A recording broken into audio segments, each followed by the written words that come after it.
वंदन सम्मेलन में सीएम योगी आदित्यनाथ का बयान आया है कि देख सफाई बिटिया घबराई।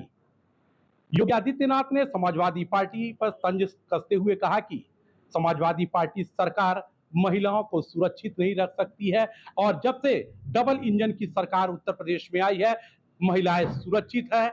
जो अपराधी है वो जिला छोड़ के चले जा रहे हैं। तो कहीं ना कहीं योगी आदित्यनाथ का जिस तरह से समाजवादी पार्टी पे प्रहार रहा है, हमारे साथ तमाम लोग हैं उनसे बात सर, जिस तरह से योगी आदित्यनाथ का कि समाजवादी पार्टी जो है वो महिला उनके सरकार में महिला सुरक्षित नहीं थी, क्या कहना चाहेंगे आप? देखिए, ये तो हर पॉलिटिकल पार्टी अपनी अपनी तरफ खींचती है लोगों को। महिलाएं तब भी अपने आप को सुरक्षित महसूस करती थी जब सपा की गवर्नमेंट थी, और जब बीजेपी की गवर्नमेंट है उसमें भी महिला सुरक्षित महसूस कर रही है। अब ये समस्या ये है कि महिलाएं घर से निकलते वक्त कितना अपने आप को सिक्योर इस गवर्नमेंट में मानती हैं, क्योंकि अभी भी चैन स्नैचिंग, हत्याएं, लूट, ये तमाम चीज़ें हो रही हैं। ऐसा नहीं कि जीरो टॉलरेंस सरकार कहती है, जीरो टॉलरेंस चल रहा है, ऐसा कहीं कुछ नहीं है। महिलाएं, हाँ, ये है थोड़ा सा 19-20 का फ़र्क ज़रूर आप कह सकते हैं कि पहले और अब में थोड़ा 19-20 का फ़र्क है। अब महिलाएं रात में भी सड़कों पर दिख रही हैं। कामकाजी महिलाएं हैं जो अपने ऑफिस से घर जा रही हैं 10 बजे, 11 बजे। पहले ये चीज़ें नहीं थी, थोड़ा बदलाव ज़रूर आपको नज़र आएगा। तो बिल्कुल थोड़ा बदलाव जरूर आया है और लोग भी है सर, जिस तरह से लोग जैसे 33% आरक्षण की मांग हो रही थी, लेकिन लोगों का कहना है कि जो कांग्रेस है, जो सपा है, वही आरक्षण नहीं चाहते थे। उसके बारे में क्या कहना है? देखिए, लगातार जो है बीजेपी जो है आरक्षण की बात कर रही है और बात करके जो सपा और कांग्रेस है उसका विरोध कर रहे हैं, तो कहीं ना कहीं ये नहीं होना चाहिए। बात कर नारी सुरक्षा और नारी शक्ति की बात हर आदमी करता है। और रही बात जो अभी आपने कहा कि नारी सुरक्षा की बात की है, पिछली सरकारों ने भी बहुत कुछ किया था। अखिलेश की सरकार थी तो लैपटॉप देना, लड़कियों को कन्या विद्याधन देना और अनेक तरीके जो इंटर पास करती थी उनको साइकिल देना। तो ऐसा नहीं है, सभी सरकार सबके लिए करती है। नारी सुरक्षा को लेकर सभी सरकारें, ये भी सरकारें काम कर रही हैं। और ज़्यादातर देखा जाए तो जो महिलाएं, हमको लगा थोड़ा सा फर्क हुआ है इस सरकार में। 10 साल से यूपी गवर्नमेंट में जो सरकार है, कहीं ना कहीं योगी जी महिलाओं के लिए कर रहे हैं तमाम तरीके की सुरक्षा व्यवस्था, महिला सुरक्षा, पिंक जो महिलाओं को जो है थाने पे एक अलग से जो व्यवस्था की दी गई है। तो उनकी बातों को सुना जाए तो ये चीज़ें अच्छी है और कहीं ना कहीं कुछ बदलाव तो हुआ है थोड़ा बहुत। और ऐसा नहीं है कि कोई सरकार नहीं कर रहा, सभी सरकारें थोड़ा बहुत नारी को लेके हमेशा जागरूक रहती हैं। लेकिन अगर सपा में और भाजपा में देखा तो क्या लगता है कौन बेहतर काम किया है? देखिए, बेहतर सभी करते हैं, सबको समय मिले बेहतर सब करता है। और इस सरकार में अगर बात की जाए तो बेहतर मैं बता रहा हूँ कि सुविधाएं बढ़ी हैं ना महिलाओं की। जो थाने पे पहले होता था कि सभी जगह महिला या पुरुष एक साथ जाते थे और अपनी बातों करते, तो वहीं एक अलग हेल्प डेस्क बनाया गया, महिला हेल्प डेस्क। और उनके लिए एक महिला के लिए महिलाओं का एक अलग वो चलता है, दस्ता चलता है उनकी सुरक्षा के लिए। चाहे कहीं भी रास्ते में हो, कहीं भी हो, तो महिलाओं के एक दस्ता अलग बनाया गया है। तो कहीं नहीं, ये योगी सरकार महिलाओं को लेके ज़्यादा काम जो कर रहे हैं और अच्छी काम कर रहे हैं, अच्छी पहल कर रहे हैं। सर, क्या लगता है कि जो महिला आरक्षण की बात चल रही थी उसको किस रूप में आप देखते हैं? देखिए, ऐसा है, महिला आरक्षण की बात करें तो जो आप ये बिल की बात कर रहे हैं, महिला आरक्षण बिल 2023 में ही पास हो चुका था, सर्वसम्मति से पास हुआ था। कारण अब उसको फिर दोबारा रिकॉल करने की क्या आवश्यकता थी? उसी पे लागू कर देना चाहिए था। कुछ न कुछ तो गणित होगा। हर पार्टियां चाहती हैं कि हमारा कुछ न कुछ उसमें लाभ मिले। अगर मेरी सरकार है और मैं जो है इसको लागू करूंगा तो मुझे कुछ मिले। तो वही तो, इसी कारण से हो सकता है कि विपक्ष ने इस बार साथ नहीं दिया, लेकिन पिछली बार की बात करें 2023 में पूरा विपक्ष एक साथ था, महिला बिल्कुल नहीं। और महिला सुरक्षा की जहाँ तक बात है तो मैं मानता हूँ कि मुख्यमंत्री योगी आदित्यनाथ की सरकार और मोदी की सरकार आते ही भाजपा की सुरक्षा महिलाओं को मिली है और बढ़ी भी है। सुरक्षा ऐसा नहीं है, महिला सुरक्षित भी है, लेकिन महिला सुरक्षित भी है, लेकिन आरोप लगा देना कि हम ही खाली कर रहे हैं, बाकी और किसी ने महिला के लिए नहीं किया, ये कहीं ना कहीं गलत है। कहते थे महिला सपा सरकार में सुरक्षित नहीं थी, उसको लेके क्या कहना चाहेंगे आप? सपा सरकार में सुरक्षित नहीं थी, मानता हूँ। 85% महिलाएं जो है सुरक्षित नहीं थी, लेकिन अब 85% से ऊपर महिलाएं सुरक्षित हैं और चल रही हैं। लेकिन क्या आपको मालूम है कि ये घटनाएं हो रही महिला के साथ, वो रुका है? रुका कहीं नहीं है, किसी की सरकार में नहीं रुका, लेकिन थोड़ी सी जो है लोगों के हनक हो गई है कि हाँ, महिलाएं जो है अब सुरक्षित। और भी लोग हैं, इनसे भी बात करेंगे। सर, जिस तरह महिला के आरक्षण की बात कर रही थी और जिस तरह से उत्तर प्रदेश के मुख्यमंत्री योगी आदित्यनाथ का बयान आया है कि सपा सरकार में महिला सुरक्षित नहीं थी, गुंडा राज था, उसके लेकर क्या कहना चाहेंगे आप? देखिए, एक बड़ा दुर्भाग्य का विषय है कि महिला बिल पास ना होना, और पूर्ववर्ती सरकारों में जो भी रहा है वह उन्होंने मंच से कहा है। इसमें कहीं से कोई ऐसा नहीं लगता है कि जो ये कह सकता है कि पीछे ऐसा नहीं होता था। स्वाभाविक सी बात है, ऐसी बातें थी और उसमें अब धीरे धीरे समय के हिसाब से बदलाव हुआ, कड़ाई से लोग पेश आए और जो मौजूदा सरकार है थोड़ा सा अपना रुख कड़ा किया और धीरे धीरे वो सुरक्षा और सम्मान लोगों को मिलने लगा। तो जो मिलने लगा उसे सदन में भी मिलना चाहिए था, अन्य चीज़ों में भी मिलना चाहिए था, लेकिन वो इसी कारणवश वंचित रह गया और यही शायद लोगों को दुख भी है इस बात का। इसी वजह से आपने देखा होगा कि लखनऊ में महिलाओं को आरक्षण न मिल पाने की वजह से स्वयं योगी आदित्यनाथ ने एक जुलूस भी निकाला था। आपके मुख्यमंत्री योगी आदित्यनाथ ने जो जुलूस निकाला उसमें भी वो संदेश यही था कि किसी तरीके से महिला बिल पास हो। लेकिन फिलहाल आगे क्या समय होगा, क्या नहीं होगा, इसके लिए थोड़ा सा सर आपके देखने में क्या लगा कि समाजवादी पार्टी में महिलाएं सुरक्षित थी कि भारतीय जनता पार्टी में? ये सुरक्षा की भावना और ये लोग अब जो आप बयान आ रहा है, अभी आप मौजूदा बयान देखेंगे तमाम महिलाओं का जो आ रहा है कि वो कह रहे हैं कि हम अब सुरक्षित हैं, पहले नहीं सुरक्षित थे। तो ये महिलाएं जब स्वयं कह रही तो हमारे कहने से क्या फ़र्क पड़ता है, कितना फ़र्क पड़ेगा? फ़र्क तो महिलाएं कह रही हैं, उनसे उनको फ़र्क महसूस हो रहा है, यही बहुत बड़ी बात है। सर जिस तरह से कल एक महिला के जो कार्यक्रम चल रहे थे उसमें योगी आदित्यनाथ का बयान है कि समाजवादी पार्टी सरकार में महिलाएं सुरक्षित नहीं थी, गुंडे माफिया पनप रहे थे, उसको लेकर क्या कहना चाहेंगे? देखिए, पहले की ये सोच थी कि जब तक समाजवादी पार्टी सत्ता में रही तब तक महिलाओं के ऊपर बहुत अत्याचार हुआ और यही कारण है कि और जिस तरीके से अभी हाल ही में महिला बिल के विरोध में तमाम पार्टियां आ गई, लेकिन भाजपा ये इस चीज़ों को लगातार दर्शाने की भी कोशिश कर रही है कि उन्हीं लोगों की वजह से जो एक महिलाओं के लिए बिल पास होना था वो नहीं हो पाया। और यही कारण है कि कल के कार्यक्रम में मुख्यमंत्री योगी आदित्यनाथ ने भी इस चीज़ का जिक्र किया। तो ये पहले से सोच चली आ रही है कि जितने खासकर समाजवादी पार्टी महिलाओं के हमेशा विरोध में रही है, क्योंकि उस समय कार्यकर्ताओं और तमाम लोगों को खुली छूट हुआ करती थी और कुछ महिलाओं के सीधे बयान भी यही आते थे कि उन्हीं लोगों की वजह से रात में पहले नहीं चल पाते थे, कुछ मंचले पहले रात भर परेशान करते थे। लेकिन जब से सत्ता में योगी सरकार आई है तब से चीज़ें बदली हैं और महिला अपने आप को सेफ फील कर रही है। तो बिल्कुल आप देख सकते हैं कि तमाम लोगों कई तरह के राय और लोगों का कहना है कि भारतीय जनता पार्टी की जब से सरकार आई है, जब से डबल इंजन की सरकार है, तो कहीं ना कहीं महिलाएं सुरक्षित है और जो महिलाएं घरों से नहीं निकलती थी अब वो घरों से भी निकलती हैं और अपने आप को सुरक्षित महसूस कर रही हैं। सर आपको क्या लगता है जिस तरह से आरक्षण की बात चल रही थी, क्या लगता है कि किसकी वजह से ये आरक्षण लागू नहीं हो पाया? ये तो एक राजनीति है, साजिश है, क्योंकि महिला भी आरक्षण तो 2023 में पास हो चुका था, लेकिन इसमें कुछ संशोधन था जिसको पास करवाना था और वो पास नहीं हो पाया। तो कहीं न कहीं राजनीतिक दलों की इसमें साजिश है।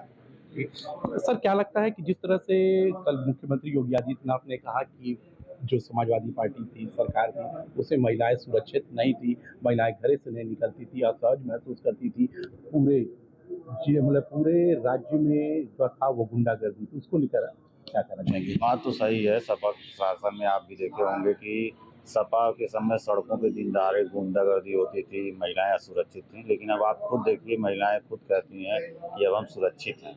तो बीजेपी ने तो बहुत कुछ किया है महिलाओं के लिए, इसमें कोई डाउट नहीं है।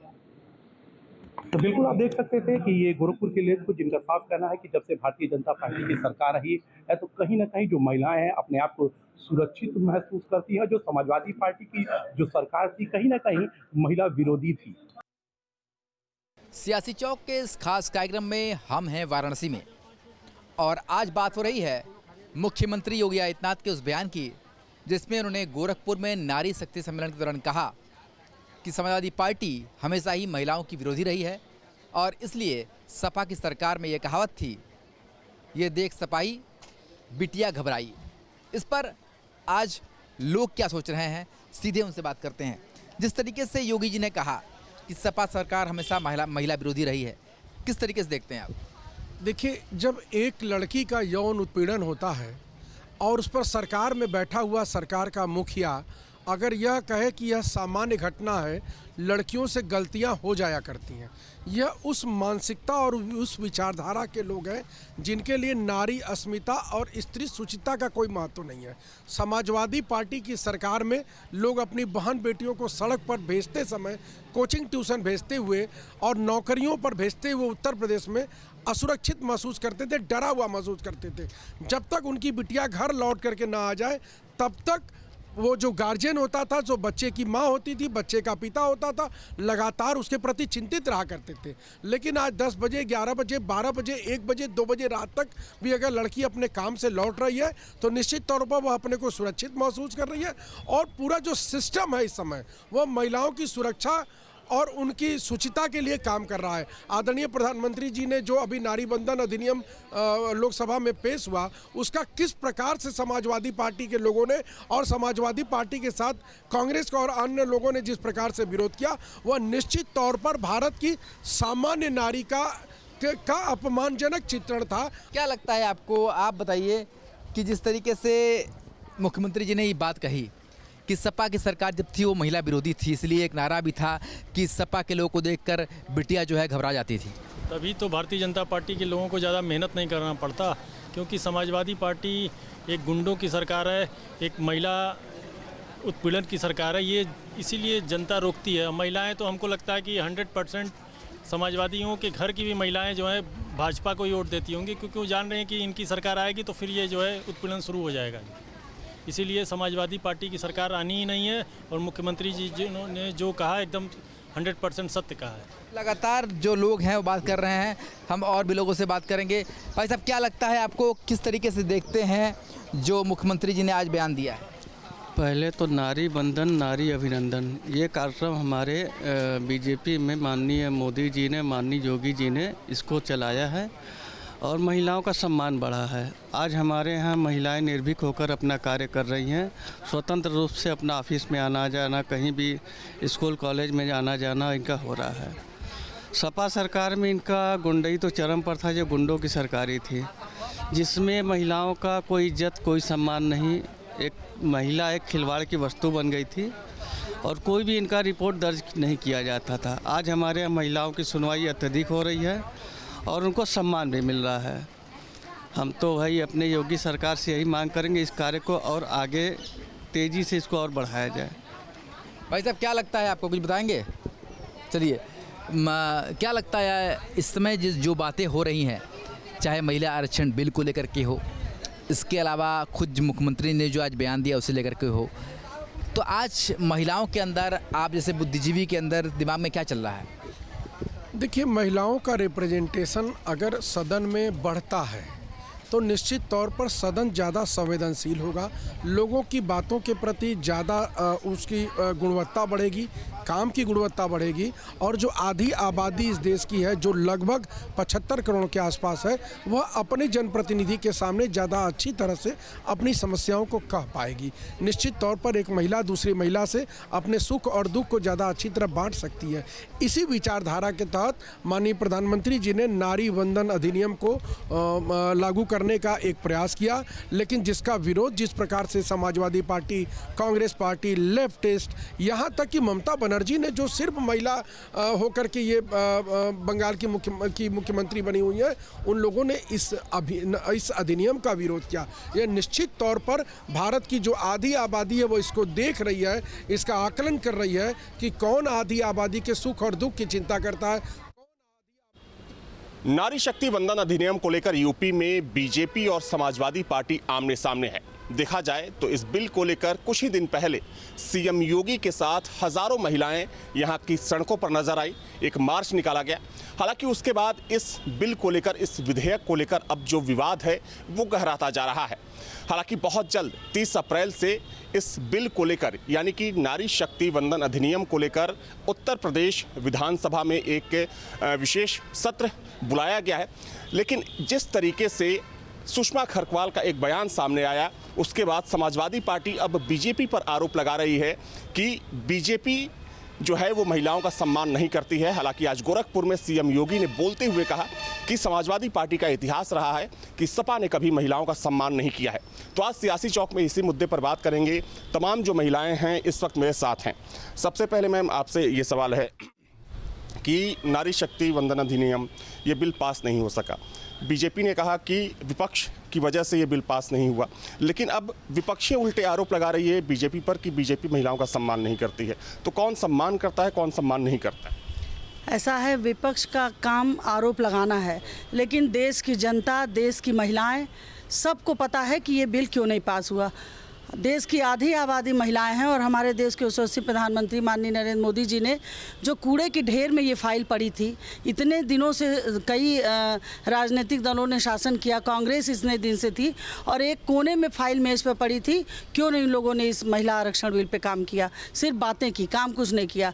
आदरणीय प्रधानमंत्री जी निकल के आए, उस फाइल को बाहर लाए और इस देश की आधी आबादी को सम्मान, सुरक्षा, सशक्तिकरण और उनकी प्रतिभा बाहर आए, इसके लिए उन्होंने काम किया और इस बिल की बात की। लेकिन आप सबने देखा है, ये जनता देखी है कि सदन में किसने विरोध किया। आखिर हम पूछते हैं इन विपक्षियों से कि अगर ये आरक्षण लागू होता तो उस विपक्ष की भी तो महिलाएं इसका फ़ायदा पाती। और इस देश की महिलाओं के सपनों पे कुठाराघात किया है विपक्षी दलों ने इस बिल को ना लागू होने देने पर। हमारी उस देश की महिलाएं जिनका सपना था कि हम घर में बैठे हैं, हम भी हो सकता है ब्लॉक प्रमुख बने, हम भी जिला पंचायत बने, सदन में जाएं, लोकसभा में जाएं, विधानसभा में जाएं, लेकिन आज उनके प्रतिभा पे, उनके सपने पे इन्होंने कुठाराघात किया है। तो देश की महिलाएँ इसको माफ़ नहीं करेंगी। वो हर वर्ग की महिलाएँ देख रही हैं कि इस बिल पे काम किया गया, लेकिन विपक्षियों ने होने नहीं दिया। लखनऊ की मेयर का एक बयान आता है अखिलेश यादव को लेकर, उसे अब समाजवादी पार्टी एक बड़ा मुद्दा बनाने की तैयारी में है। आज ही प्रोटेस्ट किया गया और सपा बोल रही है कि भारतीय जनता पार्टी के जो नेता हैं या जो नेत्री हैं वो महिलाओं का सम्मान करना नहीं जानते या जानती हैं। समाजवादी पार्टी का काम हमेशा कोई ना कोई बयान लेना ही है। अब उनके पास कुछ बचा नहीं है, उनको कुछ मुद्दे तो चाहिए ही, तो कुछ ना कुछ मुद्दा मिलेगा। लेकिन भारतीय जनता पार्टी ही ऐसी एक पार्टी है जहां महिलाओं का सम्मान है, जहां महिलाओं का चाहे संगठन में हो, हर जगह 33% का आरक्षण बात जरूर कर रही है, लेकिन पार्टी ने संगठन में दे रखा है।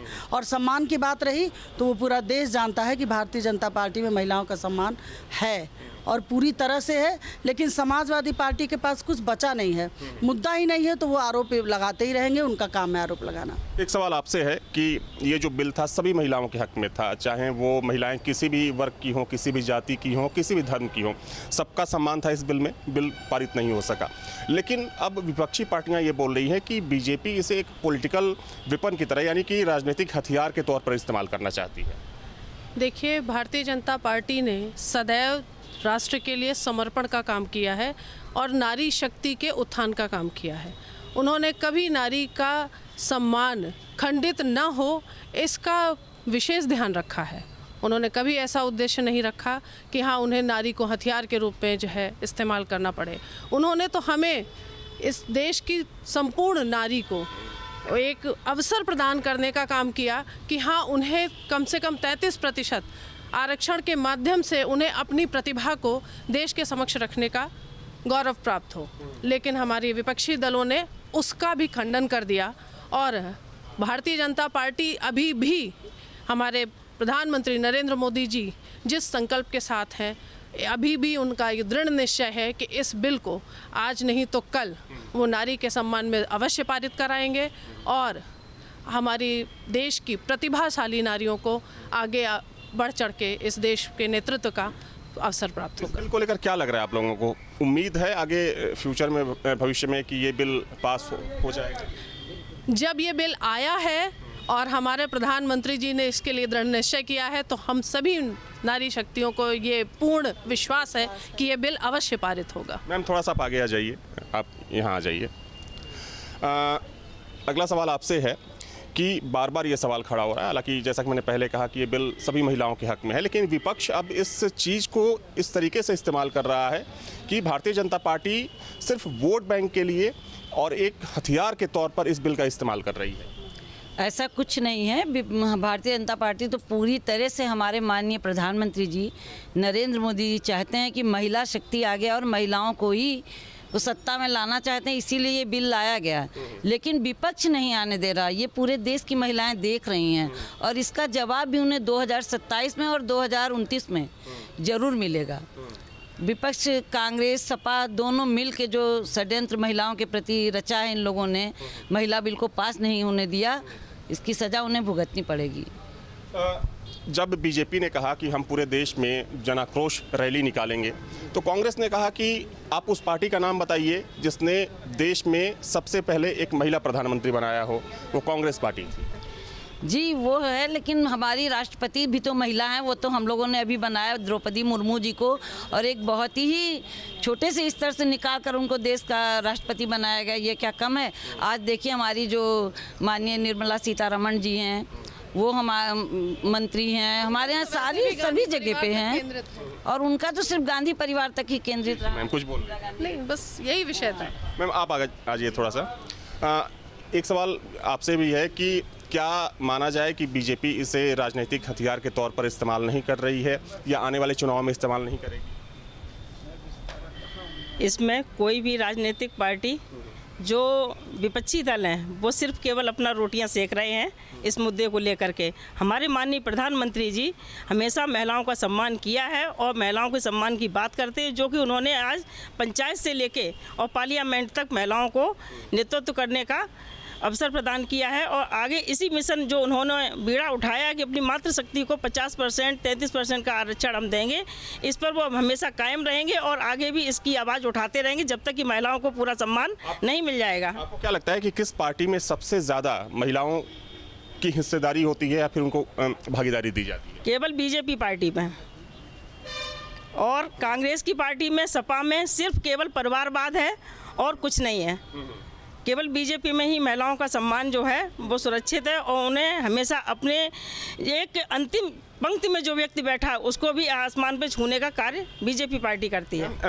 इधर आइए थोड़ा सा। समाजवादी पार्टी बोलती है कि हमारी सरकार रहे या ना रहे, लेकिन संगठन में हम लोग सबसे ज़्यादा हिस्सेदारी किसी को देते हैं तो वो महिला वर्ग को। देखिए, बोलने में और होने में बड़ा फ़र्क होता है, तो बोलने को कोई कुछ भी बोलने के लिए स्वतंत्र है। ठीक है, तो अगर हम नारी शक्ति वंदन अधिनियम की बात करें तो जाहिर सी बात है कि ये मुद्दा अभी थमने वाला नहीं है, क्योंकि इस मुद्दे को लेकर जहां एक तरफ भारतीय जनता पार्टी विपक्ष पर हमलावर है, भाजपा का सीधे तौर पर आरोप ये है कि विपक्ष ये चाहता ही नहीं था कि ये बिल सदन से पास हो, इसीलिए जानबूझकर इस बिल को गिराया गया। हालांकि बीजेपी एक बड़े अभियान के साथ विपक्ष को घेरने की तैयारी में है और यही वजह है कि उत्तर प्रदेश में विधानसभा में इस बिल को लेकर एक खास सत्र बुलाया गया है, जिसकी मंजूरी राज्यपाल ने दे दी है। 30 अप्रैल को एक खास सत्र की शुरुआत होगी। जाहिर सी बात है कि एक तरफ भारतीय जनता पार्टी इस बिल को लेकर सड़कों पर जनाक्रोश रैली निकाल रही है, तो अब सदन में भी इस बिल को लेकर तकरार होने वाली है, जिसकी शुरुआत यूपी से होने जा रही है। वीडियो जर्नलिस्ट दीपक राणा के साथ अविनाश सिंह, न्यूज स्टेट, लखनऊ।